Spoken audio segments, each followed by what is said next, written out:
அறிஞர். மார்க்சியம், பெரியாரியம், அம்பேத்கரியம், தமிழ் தேசியம் என்ற 4 கருத்தியல்களையும் ஒரு புள்ளியில் இணைத்து சிந்தித்த அறிஞர் ஐயா வே. ஆணைமுத்து அவர்களின் 100ஆண்டு தொடக்க விழாவிற்கு வந்திருக்கக்கூடிய அனைத்து பெருமக்களே, இந்த கூட்டாட்சி அரங்கிற்கு தலைமை பொறுப்பேற்று நடத்தி கொண்டிருக்கக்கூடிய மார்க்சிய பெரியாரிய பொதுவுடைமை கட்சியின் பொதுச் செயலாளர் தோழர் தி. துரை சித்தார்த்தன் அவர்களே, எனக்கு முன்னாலே உரையாற்றி அமர்ந்திருக்கக்கூடிய தமிழ் வழி கல்வி இயக்கம் ஐயா ஆசி சின்னப்பத்தமிழர் அவர்களே, மதிப்பிற்குரிய மருத்துவர் ராதிகா முருகேசன் அவர்களே, மார்க்சிய பெரியாரிய பொதுவுடைமை கட்சியின் தலைமை குழு உறுப்பினர் தோழர் சா. குப்பன் அவர்களே, மதிப்பிற்குரிய ஐயா முகிலன் அவர்களே, தோழர் மதனகவி அவர்களே, இந்த அரங்கிலே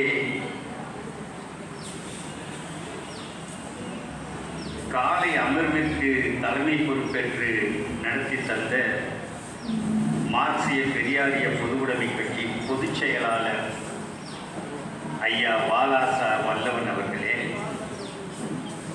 தோழர் பாலகுருசாமி அவர்களே, இந்த அரங்கிலே பெயர் சொல்லி அழைத்து என்னுடைய அன்பையும் மரியாதையும் காட்டத்தக்க அளவிலே வருகை கொண்டிருக்கக்கூடிய பெருமக்களே, மார்க்சிய பெரியாரிய பொதுவுடைமை கட்சி தோழர்களே, உங்கள் அனைவருக்கும் என்னுடைய வணக்கத்தை முதற்கண் தெரிவித்துக் கொள்கிறேன். ஐயா வே. ஆணைமுத்து அவர்கள் பெரியாரின் பெருந்தொண்டர். 1925 சுயமரியாதை இயக்கத்துடன் உடன் பிறந்தவர்.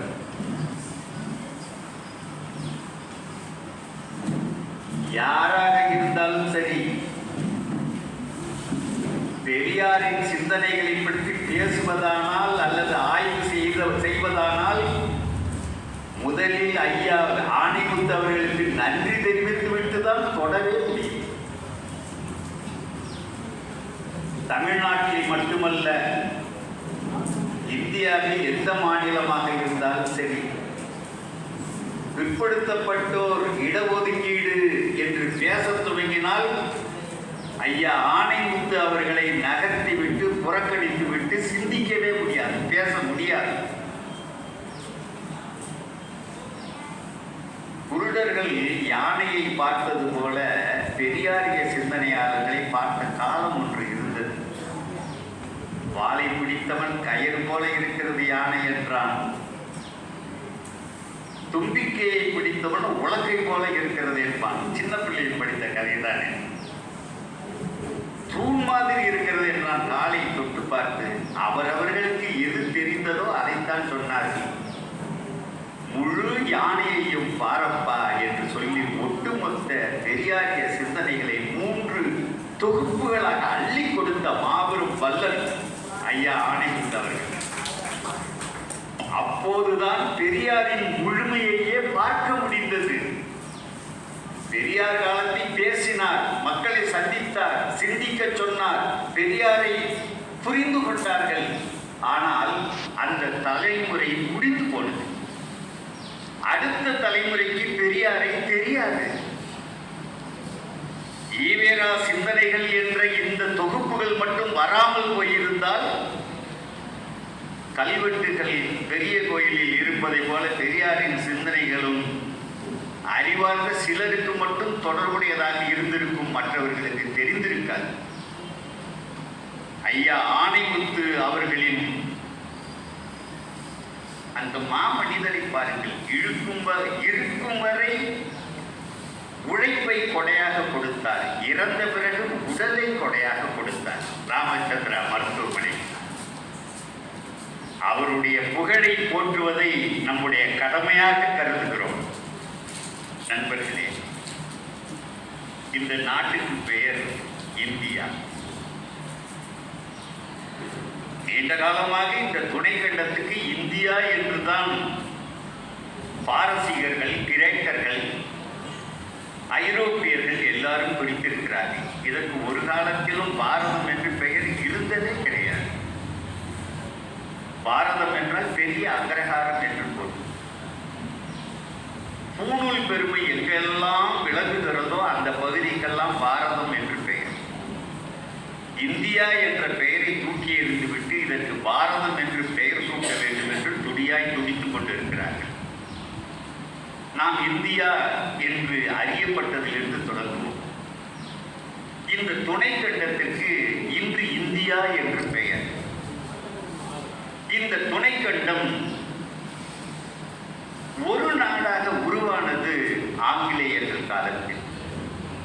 ஏன் இந்தியா இவ்வளவு பெருசு இருக்குதுன்னா, ஆங்கிலேயர்களுடைய வாளின் வலிமை, துப்பாக்கி வலிமை, பீரங்கி வலிமை என்பது இவ்வளவு பெரிய இந்தியாவை சேர்த்து தைத்து ஒரு ஆட்சியின் கீழே வைத்தது. ஆப்கானிஸ்தானத்தை பிடித்து சேர்க்க முடியவில்லை. அதனால் இதோடு இந்தியா நின்று போனது. இதற்கு ஒரு தன்மை என்பது கிடையாது. பல்வேறு மொழி இனங்கள், பல்வேறு வரலாறுகள் படைத்த பல்வேறு இனங்கள் வாழக்கூடிய துணைக்கண்டம் இந்த இந்தியா. ஆங்கிலேயன் ஒன்றை புரிந்து கொண்டான். இந்த பெரும் துணைக்கண்டத்தை ஆளுவது என்றால் அதை மாகாணங்களாக பிரிக்க வேண்டும் என்று ஆங்கிலேயர்கள் மாகாணங்களாக பிரித்தார்கள். மத்தியிலே ஒரு ஆட்சி அதிகாரம், அதன் கீழே பல்வேறு மாகாணங்கள் இருக்க வேண்டும் என்ற அடிப்படையிலேதான் ஃபார் அட்மினிஸ்ட்ரேட்டிவ் கன்வீனியன்ஸ் என்று சொல்வார்கள் அல்லவா, நிர்வாக வசதிக்காக. அப்படித்தான் இந்த மாகாணங்கள் எல்லாம் உருவாக்கப்பட்டது. நாம் சென்னை தலைமாகாணத்தில் இருக்கிறோம். அதன் பிறகு மாகாணம் மிகப்பெரிய பகுதி. கன்னட மொழி பேசும் பகுதி, தெலுங்கு மொழி பேசும் பகுதி, மலையாள பகுதி, ஒடிசா பகுதி, தமிழ்நாடு, இந்த தமிழ் பகுதிகள் எல்லாம் சேர்ந்ததாக சென்னை மாகாணம் இருந்தது. நான் இதை சொல்லுவதற்கு காரணம், பல்வேறு மாகாணங்கள் சேர்ந்தது இந்த இந்தியா. இதை இந்தியர்கள் ஆண்டார்கள், அதாவது ஆங்கிலேயர்கள் ஆண்டார்கள். அப்ப இதை ஒரு கூட்டாட்சி போன்ற ஒரு அமைப்பை ஆங்கிலேயர்கள் தான் உருவாக்கினார்கள். 1919 மாண்டேகு செம்ஸ்போர்டு சீர்திருத்த சட்டம் என்று வந்ததே, அது மாகாணங்களுக்கு அதிகாரங்களை கொடுத்து, அதுபோல மத்திய அரசில் கொஞ்சம் அதிகாரங்களை வைத்துக் கொண்டு ஒரு கூட்டாட்சி போல மாநில அரசுகள், மத்திய அரசு என்ற ஒரு அமைப்பை உருவாக்கியது. இந்த சென்னை மாகாணத்திலே, அதாவது மாண்டேகு செம்ஸ்போர்டு சீர்திருத்த சட்டம் உருவாக்கிய அமைப்புப்படி இங்கே இரட்டை ஆட்சி என்பது புகுத்தப்பட்டது. இரட்டை ஆட்சினா வேறொன்றும் அல்ல, முக்கியமான அதிகாரங்கள் கவர்னர் கையிலும் அவர் கவுன்சில் கையிலும் இருக்கும். முக்கியமில்லாத அதிகாரங்களுக்கு அப்பதான் முதலாக தேர்தல் நடத்தப்பட்டது. தேர்தலில் வெற்றி பெற்று வரக்கூடிய இந்தியர்கள், அந்த அமைச்சர்கிட்ட முக்கியமில்லாத அதிகாரங்கள் அவங்க கையில் இருக்கும். அதுக்கு பேரு டிரான்ஸ்ஃபர்டு பவர்ஸ் பேரு. ரிசர்வ்டு பவர்ஸ்ங்கிறது முக்கியமானது, அவர் கவர்னர் கையில் இருக்கும். இதுதான் அந்த இரட்டை ஆட்சி. அந்த சொற்பமா கிடைச்ச அதிகாரங்களை வைத்துக் கொண்டு 1920 தேர்தலில் நின்று அதிகாரத்துக்கு வந்த நீதி கட்சி இடஒதுக்கீடை செய்ய கொண்டு வந்தது. ஒடுக்கப்பட்ட மக்களை பள்ளிக்கூடத்தில் சேர்க்கலனாக்கா அந்த உரிமத்தையே ரத்து பண்ணுவோன்னு சொல்லிச்சு. பேருந்துகளை ஏற்கலனாக்கா பேருந்துக்கு அனுமதி இல்லை, ஒடுக்கப்பட்டவர்கள் பேருந்தில் ஏற அனுமதி இல்லைன்னு சொல்லி அந்த டிக்கெட்டுக்கு பின்பக்கமே அச்சிட்டு இருப்பாங்க. பெரிய மாற்றங்களை எல்லாம் அந்த குறைந்த அதிகாரங்களை வைத்துக் கொண்டு செய்தார்கள். இது 1920. 1935 தான் ஒரு கூட்டாட்சியை ஒத்த ஒரு அமைப்பை அவர்கள் உருவாக்கினார்கள். அப்பதான் கவர்மெண்ட் ஆஃப் இந்தியா ஆக்ட் 1935 சொல்லி இந்திய அரசு சட்டம் 1935 வந்தது. அப்ப இரட்டை ஆட்சி மத்திய அரசுல வந்துட்டு மாநிலங்களுக்கு சுயாட்சி ப்ரொவின்ஷியல் ஆட்டானமி வழங்கப்பட்டது. மாநிலமே, அதாவது மாகாணத்துக்கு இதுதான் அதிகாரம் தான் பிடிச்சிக்கோ, இதுல யாரும் தலையிட மாட்டோம், உனக்கு சுயாட்சி வழங்கப்பட்டது. கவர்னர் தலையிட மாட்டார், நிர்வாகத்தை மேற்பார்வை செய்வதோடு சரி என்று 1935 மாகாண சுயாட்சியை ஆங்கிலேயர்கள் வழங்கினார்கள். அதன் பிறகு இப்ப இருக்கிற அரசியல் அமைப்பு வந்திருக்கு. 1950 அரசியல் அமைப்பு 1946 49 நவம்பர் 26 வரைக்கும் இந்த அரசியல் சட்டமானது எழுதப்பட்டது, செயல்பாட்டுக்கு வந்திருக்கு. ஆனா மாநிலங்கள்னு சொல்ற தமிழ்நாடு, ஆந்திரா, கேரளா மாநிலங்களுக்கு என்ன அதிகாரம் இப்ப வழங்கப்பட்டிருக்கிறதோ இதை விட கூடுதலான அதிகாரத்தை மாகாணங்களுக்கு 1935 சட்டம் வழங்கி இருந்தது. அது மட்டும் தெரிஞ்சு வச்சுக்கணும். அந்த முதலமைச்சருக்கு பிரிமியர்னு பேரு, பிரதமர்னு பேரு. அதிகமான சுயாட்சி வழங்கி இருந்தாங்க. அவ்வளவையும் கிள்ளி எடுத்துட்டு மொட்டையா மொக்கையா உண்மையா ஒண்ணு இல்லாம மாநிலங்களுக்கு இப்ப வழங்கப்பட்டிருக்கு. அந்த சட்டமே ஆங்கிலேயர்கள் அந்நிய நாட்டு ஒன்றை பல்வேறு மக்களை ஆளுவதற்கு ஒரு நல்ல சட்டம் வேண்டும்னு வடிவமைச்சதுதான் 1935 சட்டம். அந்த சட்டத்தை அப்படியே வைத்துக் கொண்டார்கள். இந்திய அரசியல் சட்டத்துல வரிக்கு வரி 1935 சட்டத்தின் வரிகள் அப்படியே இருக்கின்றன. அம்பேத்கர் இப்ப சொன்னார், இதுல உள்ள குறைபாடுகளுக்கு அம்பேத்கரை குறை சொல்ல முடியாது. அம்பேத்கர் அங்கு இருந்ததுனால ஒடுக்கப்பட்ட மக்களுக்கான உரிமைகள், சமத்துவம், நீதி, சமூக நீதி எல்லாம் பாதுகாக்கப்பட்டது. அதுக்காக தான் நான் இங்க வந்தேன்னே சொன்னார் அம்பேத்கர். எனக்கு ஒன்றும் ஐ ஹேட் நோ கிரேட்டர் ஆஸ்பிரேஷன், உங்களுடைய நலனை பாதுகாப்பதற்காக. அந்த வகையில பிற்படுத்தப்பட்டவருக்கும் இடஒதுக்கீடுக்கும் ஒரு உத்தரவாதம் அதுல கிடைக்குது, ஒரு கமிஷன் போடணும். அம்பேத்கர் தான் செய்கிற வேலையை செஞ்சிட்டாரு. ஆனா அவர் சொல்லிட்டாரு, இந்த அரசியல் அமைப்புல பிறகுற இருக்குன்னு எல்லாம் சொல்லுவாங்கன்னு தெரியும், நான் தான் இதை எழுதுனேன்னு சொல்றீங்க. ஐ வாஸ் ஏ கேக், நான் ஒரு வாடகை குதிரை, அவங்க சொன்னதெல்லாம் நான் செய்ய வேண்டியதா இருந்தது அப்படின்னு சொல்லி அம்பேத்கரே சொன்னாரு. இதை நான் எரிப்பேன்னு சொன்னார்.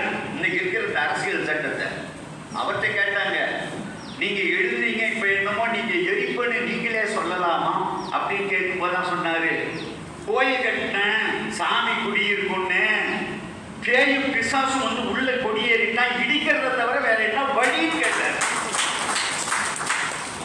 அதனால யாரும் இந்த அரசியல் சட்டத்தை போற்றினால் அம்பேத்கரை போற்றுவது, இந்த அரசியல் சட்டத்தை குறை சொல்லிவிட்டால் அம்பேத்கரை குறை சொல்லுவது என்று கொஞ்சம் அதிகம் புரியாதவர்கள் கருதி கொள்வார்கள்.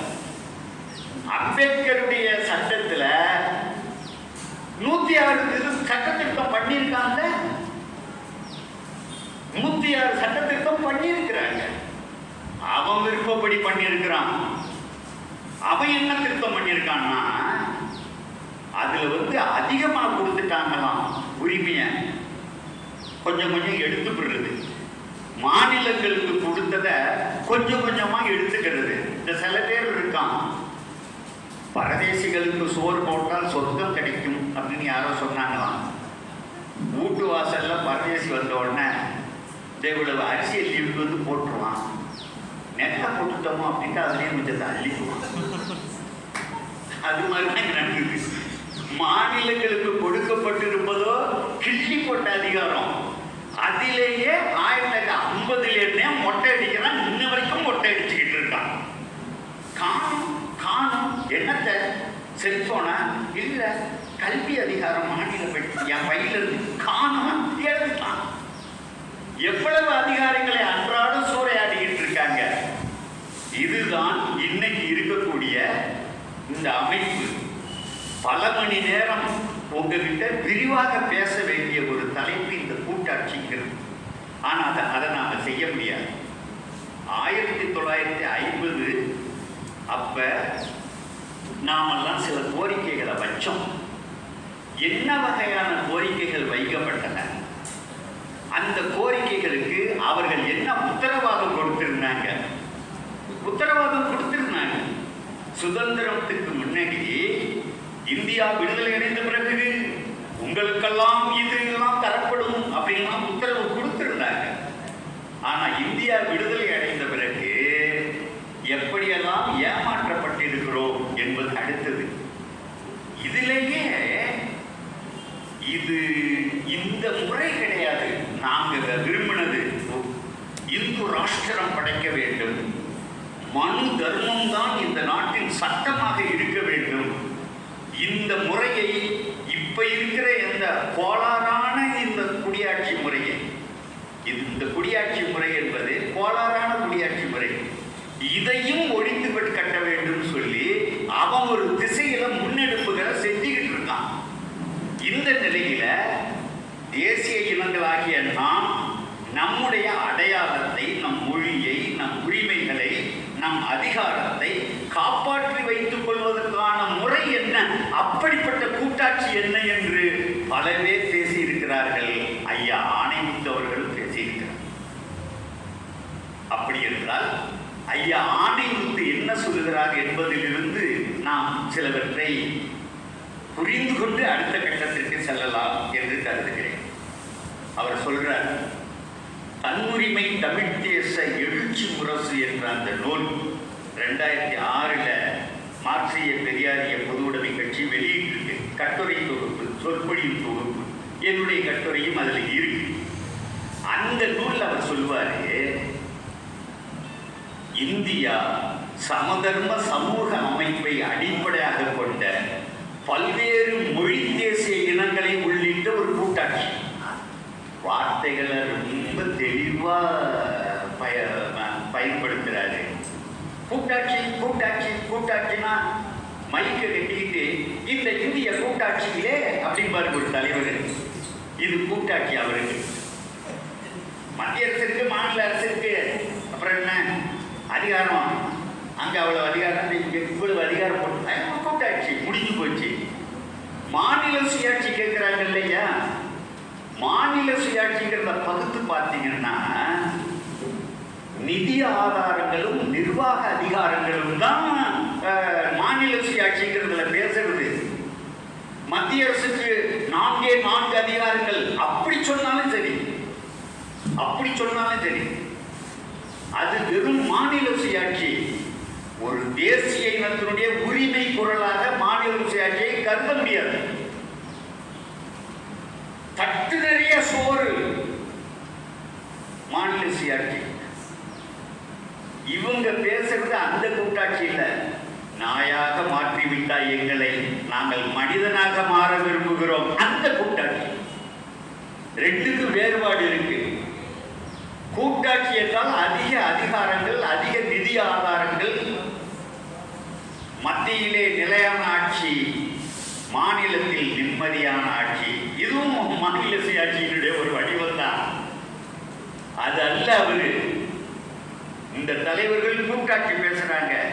தேசிய இன குடியரசுகளின் ஒரு கூட்டமைப்பாக மாற வேண்டும் என்ற உள்ளுக்குள்ள வச்சுக்கிட்டு அவங்க பயன்படுத்துற வார்த்தை இந்தியா சமதர்ம, அதாவது சோசலிச சமூக அமைப்பை அடிப்படையாக கொண்ட பல்வேறு மொழி தேசிய இனங்களை உள்ளிட்ட ஒரு கூட்டாட்சி.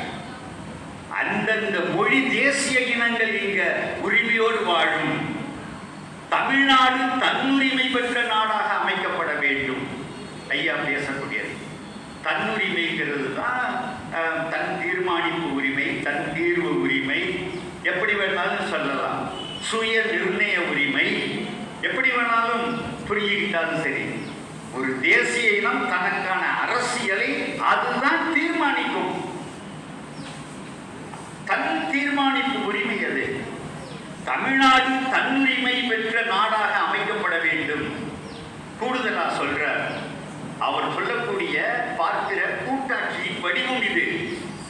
பாதுகாப்பு, அயலுறவு, போக்குவரத்து, செய்தி தொடர்பு முதலான 3 அதிகாரங்கள் தவிர்த்த மற்ற எல்லா அதிகாரங்களையும் கொண்ட தன்னாட்சி தமிழகம், தன்னுரிமை தமிழகம் கோரி அந்த கூடுதல் அந்த தன்னுரிமை தமிழகம் வைக்கிறத பார்க்கணும். வெறும் மாநில அதிகாரங்கள் என்று கருதிடாதீங்க. ஒரு தேசிய இன தன்னுரிமை தமிழகமாக இது அமைய வேண்டும். அதை கோரி போராடுவதே மார்க்சிய பெரியாரிய பொது உடைமை கட்சியின் திட்டவட்டமான அரசியல் குறிக்கோள் ஆகும் என்று பக்கம் 196 நான் குறிப்பிட்ட அந்த தன்னுரிமை தமிழ் தேச எழுச்சி முரசுல ஐயா ஆணைமுத்து அவர்கள் குறிப்பிடுகிறார். 2021 ஐயா இறந்துட்டாங்க. 2020 சிந்தனையாளன் 1/11/2020 நம்முடைய தோழர்களுக்கான வழிகாட்டு நெறிமுறையை பதிவு செய்கிறார். அதில் என்ன சொல்றாருன்னா, இந்தியா என்பது என்றைக்கு தேசிய இன வழிபட்ட சம உரிமையுடைய சமதர்ம குடியரசுகள் ஒருங்கிணைந்த உண்மையான கூட்டரசாக மாறுகிறதோ அன்றைக்கே உண்மையான சுதந்திர நாள். அந்த நாள் தான் இந்திய ஒன்றியத்தில் உள்ள ஒவ்வொரு மொழி தேச மக்களின் விடுதலை நாள் என்று அவர் குறிப்பிடுறார். மத்திய அரசுன்னு ஒன்று சொல்றாங்களே, அதுக்கு அவரே சொல்றாரு, மாநிலங்கள் தாமாக விரும்பி மைய அரசுக்கு அளிக்கிற சில அதிகாரங்கள் மட்டுமே அங்கு இருக்கும். அது ஒரு ஏஜென்சி சென்டர் மாதிரி. எல்லா மாநிலங்களுக்குமான, மாநிலங்கள் சொல்லக்கூடாது, அப்ப தன்னுரிமை குடியரசு அவங்களுக்கான பொதுவான வேலைகளை பார்ப்பதற்கான ஒரு அதுக்கு என்ன அதிகாரம் இருக்கலாம்னு இந்த மாநிலங்களே முடிவு செய்யும் அப்படின்னு சொல்லி சொல்றாங்க. அதை நோக்கி நாம் போக வேண்டும். வெற்று அதிகாரங்கள் பயன் தராது. இந்த கூட்டத்தில் இருக்க அறிவார்ந்த பெருமக்கள் உங்களை கேட்கிற கையா, மாநிலத்துக்கு அதிக அதிகாரம்லாம் கொடுத்துட்டாங்க. ஏகப்பட்ட அதிகாரம் கேட்ட மாதிரியாவே மாநில சுயாட்சி கொடுத்துட்டாங்க. நான் சூத்திரனா இருக்க விரும்பல. வர்ணாசிரமத்தை ஊத்தி மூடுறதுக்கு, ஒழித்து கட்டுவதற்கு மாநில சுயாட்சியில் ஏதாவது இருக்கா? ஒரு வேறுபாடு இருக்கிறத நீங்க பார்க்கலாம். மாநில சுயாட்சி வந்துவிட்டால் பாலாறு ஓடும், தேனாறு ஓடும், பஞ்சாமிர்தம் ஓடும், எல்லாம் ஓடட்டும். ஆனா நாம சூத்திரம் தானே. அப்ப மாநில சுயாட்சி என்பதை தாண்டிய ஒரு கோரிக்கை இதற்குள்ளார ஒழிஞ்சுக்கிட்டு இருக்கு. எப்பவுமே ஐயா, நமக்கு ஒரு கஷ்டம் இருக்கு. என்ன கஷ்டம்னா, ஐரோப்பாவில் ஒரு சொல்லுக்கு என்ன பொருளோ அந்த பொருள்ல இந்தியாவில் வழங்கலை. அந்த பொருள்ல வழங்கலை. இப்ப ஜனநாயகம்னு இருக்கு. உடனே அவன் சொல்லுவான், ஜனநாயக கடமையை ஆத்திட்டேன் அப்படிமா. இவர் போய் ஓட்டு போட்டா ஜனநாயகம் முடிஞ்சு போச்சு. அது ஜனநாயகம்ங்கிறதுக்கு ஒரு பெரிய வரலாற்று பின்னணி இருக்கு. அதுக்கு பொருளே வேற. பிரெஞ்சு புரட்சி கேள்விப்பட்டிருப்போம். நான் விரிவா பேச முடியாது, சுருக்கமா சொல்லிடுறேன். லூயி 16ஆம் லூயியையும் அவனுடைய மனைவி மேரி அன்ட்வானே, நம்ம அன்டாயினட்டு சொல்லுவோம் ஸ்பெல்லிங் படி, கொண்டு வச்ச அவங்க தலைய பிரெஞ்சு புரட்சியின் போது தலைய வெட்டுனாங்க இல்லையா? 1793 கில்லட்டின்ல வச்சு தலையை வெட்டுனான். வெட்டி அது மாதிரி பிரபுக்களுடைய தலையெல்லாம் கில்லட்டின்ல வெட்டுனான். அப்பதான் அலறிவிட்டாங்க எல்லாரும். ஆளுகிறவன் என்று, பிரபுக்கள் என்று, எங்களை பார்த்து செருப்புகள் என்று, எங்களை பார்த்து வில்லன் என்று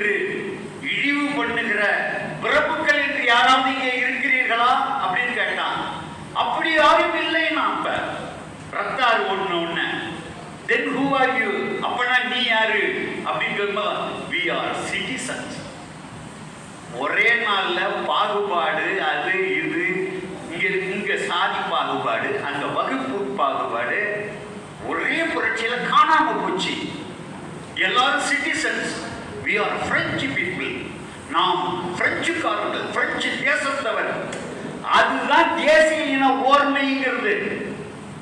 அந்த ஓர்மைக்கு பேர் தான் நேஷனலிசம்னு பேரு. அங்க நான் சொல்றேன் நேஷன், பிரெஞ்சு நேஷன். இந்த நேஷன் உணர்வு நெஞ்சமெல்லாம் நிறைஞ்சு தன் சாதி தன் மதம்ங்கிறது காணாம போறது இல்ல. அந்த நிலைக்கு பேர் தான் நேஷனலிசம்னு பேரு.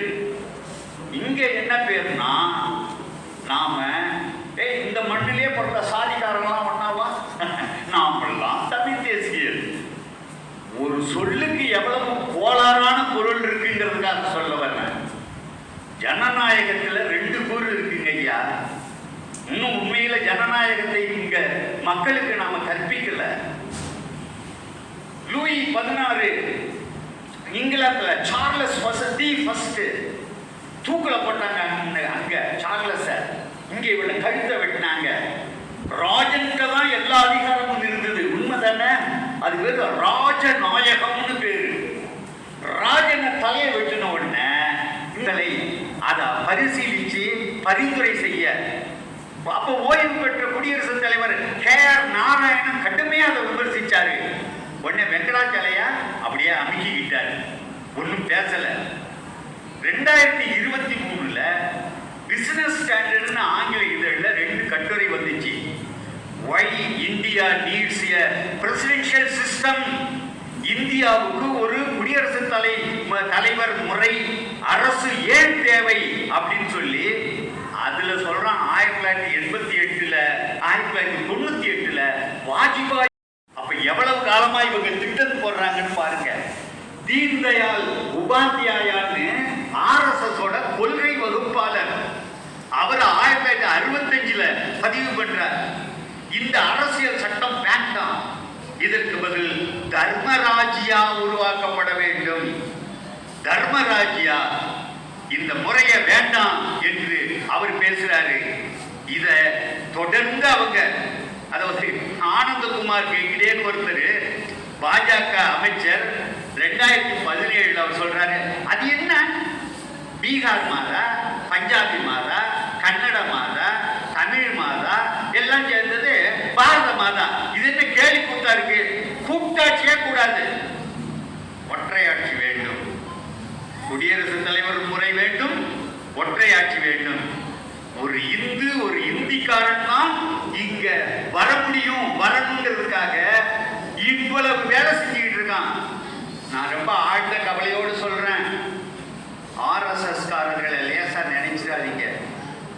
RSS அரசியல் பிரிவுக்கு பேரு பாஜக. அது ஒரு பக்கம் போய்கிட்டு இருக்கட்டும் முடிவெடுத்துட்டான்.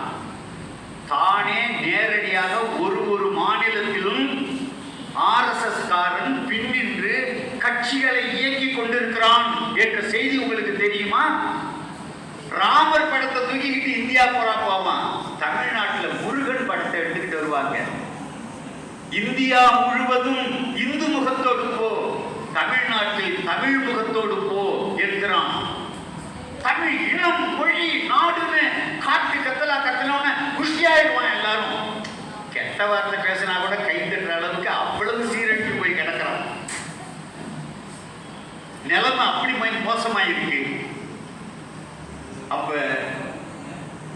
எல்லா கட்சிகளையும் மாநில சுயாட்சி வேணும்னு கேட்டாங்க. எங்களுக்கு அதிக அதிகாரம் வேணும் எல்லாம் ரைட்டு கேட்டாங்க. தமிழ்நாட்டில் ஒரே ஒரு கட்சி மட்டும் தேர்தல் அறிக்கையில முக்கியமான ஒன்றை பதிவு பண்ணியிருக்கிறாங்க.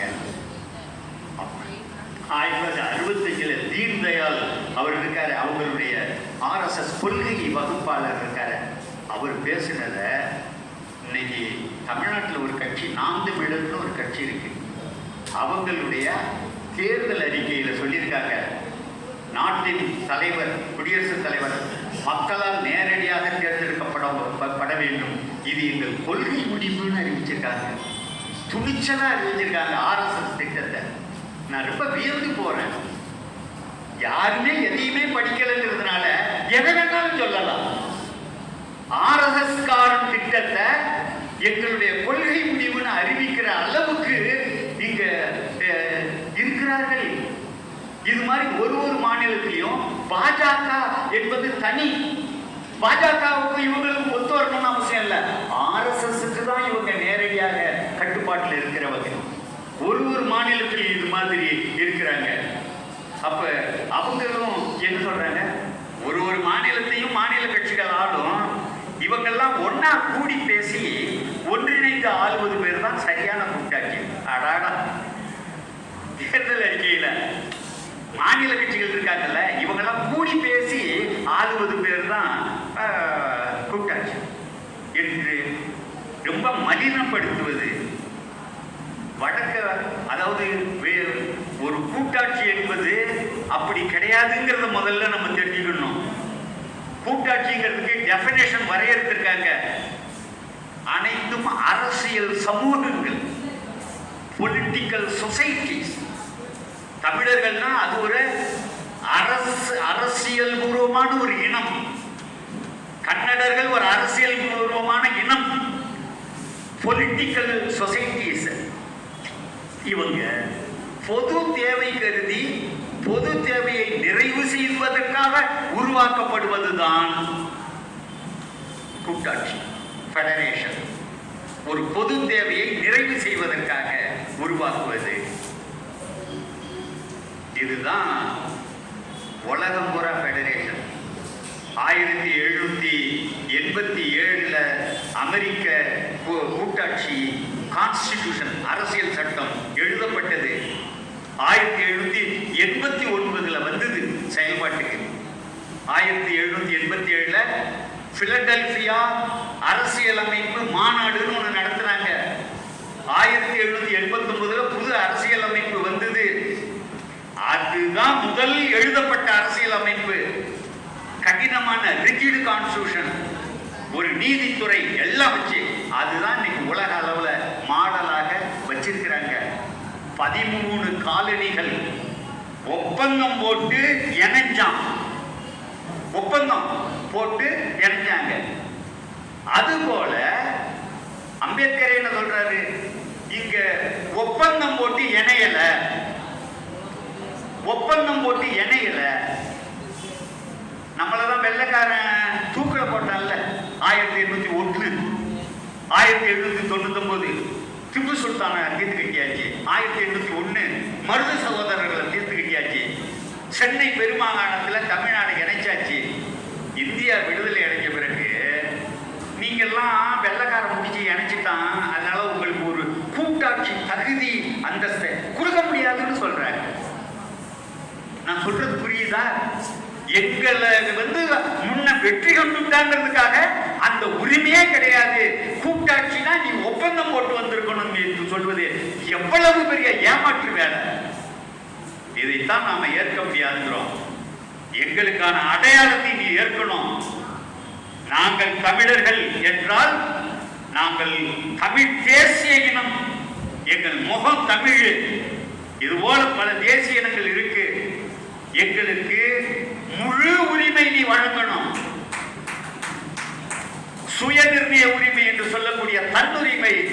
ஒரு நிறமில்லாத மலர் இல்லை, சுவையில்லாத கனி இல்லை, மனமில்லாத பூ இல்லை.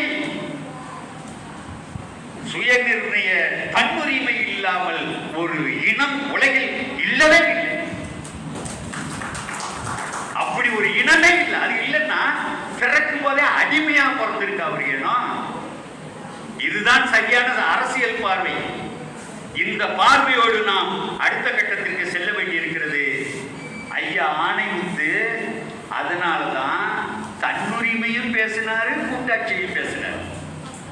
மற்றவங்க தன்னுரிமை பேச மாட்டாங்க, கூட்டாட்சிங்கிற சொல்ல மட்டும் பயன்படுத்துவாங்க.